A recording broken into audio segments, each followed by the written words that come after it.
Can we use our thoughts to change our health? It's an interesting question, right? And some people are going to look at this and they're like, that's woo-woo out there. I can't wrap my head around it. And other people are going to say it works like a charm. When you look at bookstores, they've got shelves of this stuff. Authors like Dawson Church and Joe Dispenza and people like that talk in depth about case studies that they've had in their personal experience where they have actually helped people change their health through thoughts. But what we're going to dive into today is can you actually do this? How does it work? Is it something that we can use to optimize our health? And how do we go about that if that is the case?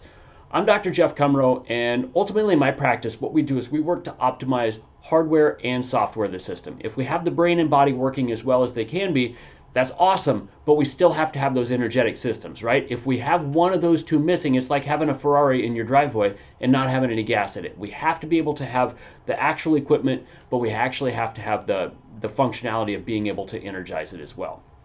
So, looking at this a little more in depth, what goes on with all of this? How can we actually use thoughts to change our health? And thoughts can be a very powerful thing. And there are a couple of ways that we actually can use our thoughts to change our health. Now, there are also a couple of things that we have to watch out for that we're going to talk about a little bit later. But meditation has been something that's been around for thousands of years, and it does actually provide benefit. I mean, if you look at the research, there's piles of research about how it can actually be used to change your brain function, how it can be changed your sleep, how it can change your health in many different ways. But there's also some research detracting from that. We're not going to dive into that just yet. We will get to that. So when we look at research on thoughts, there are different types of therapies that can be used. There are different types of breathing mechanisms that can be used. We can do, the faster breaths to stimulate our sympathetic, that stress type system that invigorates us. Or we can use relaxed type breathing that is going to calm our system and lay that down. That's not the extent of this, though. There are other ways that we can actually go about this. And one of the most powerful things that we can use inside of meditation is visualization. When we use visualization, we sit back, we close our eyes, and we think about the actions that we're going to do. We think about, how we go about actually performing that, and we envision ourselves in that scenario. And there's different research studies out there that show tremendous impact in this. So there's two examples that we'll talk about here, and I don't know the exact numbers on this. I can't remember them off the top of my head, but it doesn't matter for the purpose we're going to dive into here, right? First one was piano playing. So they had three groups in this. They had somebody that would actually sit down and play the piano. They had somebody who would not play the piano but would actually visualize themselves, playing the keys and everything like that. And then they had somebody who did not practice at all. Now the people that practiced improved significantly. I don't remember what the numbers were. They were somewhere around the neighborhood of 20%. The people who visualized themselves practicing improved almost as much. It was within like 2 to 3% as much as those who actually practiced, which is incredible because they didn't touch anything, right? So they still had a significant impact just by visualizing themselves. Now, the people who didn't practice didn't see any benefit. So just sitting there and firing off the patterns that they would use, even though they did not move, they envision themselves moving, and it still stimulates the different parts of the brain. The brain is actually firing those mechanisms underneath, even though we're able to withhold the actual motions themselves. So they actually saw the results without actually doing it. That's powerful, right? Same thing for free throw shooting. They had three groups. They had people who actually shot free throws in basketball. They had people who visualized themselves shooting basketball, and they actually had people who didn't practice. The people who shot baskets actually improved the most. Those who visualized it improved like very minimally less than what those who actually practiced did. So again, it was within 2 to 3% of what those who actually shot baskets did. And then the group that didn't practice obviously didn't get any better.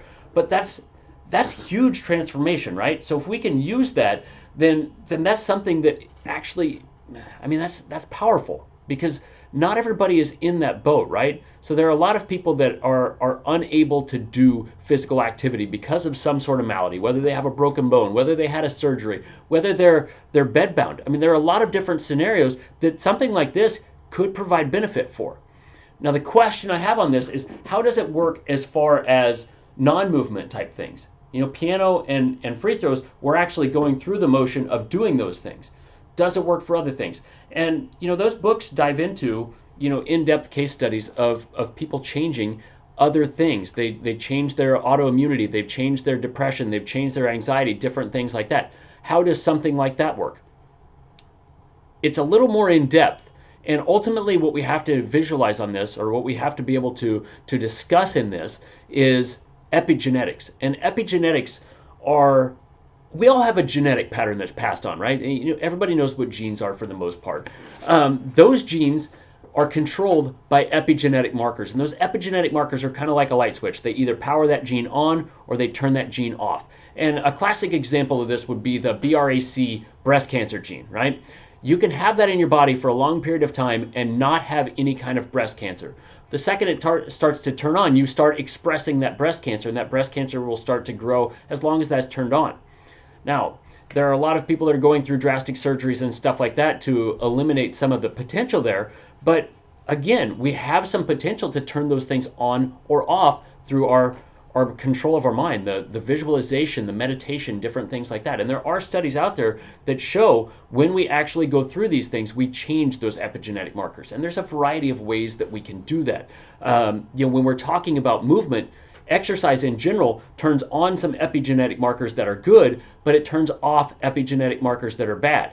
So same type of things can go on. Now, what are the exact mechanisms on that? It's too complex for what we're actually going to dive into. But know that we can actually see a decreased risk of things like heart disease and other stress-related disorders. We can see, improved mental health. All of these different things can change because we can change those epigenetic biomarkers with our mental capacity, which is, it's awesome, right? It's fascinating. It's really, really cool.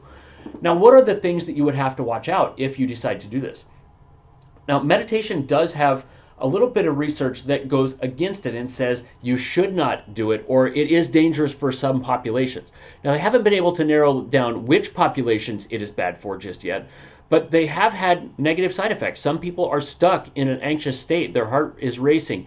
They have that anxiety that keeps them from doing things. They have gut issues, different things like that. So know that there is a potential for that. It is few and far between, but know that the meditation, the visualization, things like that can present some risks. And if you run into those, it is important to reach out for help. The other thing I have questions on about this is, what are the limitations on this? And there are definitely going to be some limitations to this, because the amount of brain tissue that you can impact with this is theoretically limitless, right? You can do different types of meditation that are going to stimulate different types of brain tissue. We can do different types of visualizations, going through different motions or different processes or different things like that, that are going to stimulate a higher percentage of networks in there. The more varied that you are in that, theoretically, the more you're going to see the benefit to that. But when we're talking about exercise, when we're talking about, some of the other things, you still have to do other things that are going to help you move your health forward.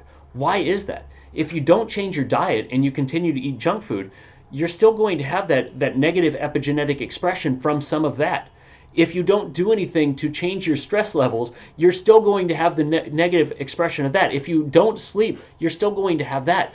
Exercise comes with a host of different benefits. And what all does that do? It stimulates your muscles, you build strength, and as those muscles send feedback into your brain, it changes the pattern that we have there. So some of that strength that you do develop is going to be important. Now, again, there have been studies that have shown that you can change the amount of strength that you develop by visualizing yourself lifting weights. But the benefits are not full-fledged, right? You might be able to improve your strength, but my question is, do you still have the increase in oxygenation that you get to your brain that exercise provides? Do you have the increased metabolic capacity that exercise provides? Do you increase your blood pressure and flush out some of the junk up in your brain and get those waste products out, get those nutrients into some of those areas that aren't getting it? And I don't think you get some of those benefits. So there are limits to how much benefit you can get out of these visualization or meditation type exercises.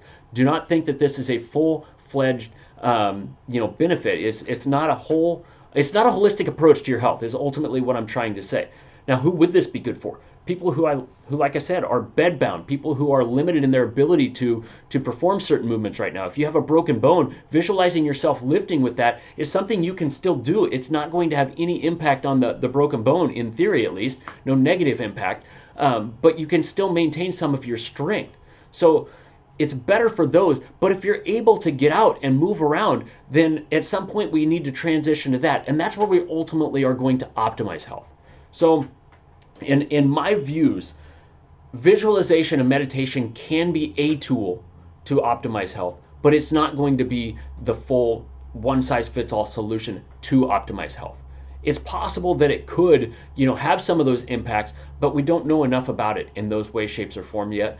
And I'm not confident enough in the ability, knowing what I know as far as neurology and metabolic capacity and all of those different things, that you're going to get the full holistic solution that we get through diet and exercise and sleep and stress reduction and hydration and all these other things that are components of health. So when you're thinking about it, look at what the foundations of health are. You still have to have those down there, but visualization and meditation can be a great tool no matter what. I mean, if you're trying to improve a skill set that you're developing for your career, if you're trying to learn something, if you're trying to develop athletic capacity, whatever it may be, it can be a very important tool, and I would not overlook it or discount it in these situations. As always, I greatly appreciate your time and attention. That means the world to me. I hope that this helped you. If it did, please hit the like or subscribe. It gives me good information as far as what I can provide to give you more benefit. So I love and appreciate you guys, and I will see you on next week's video.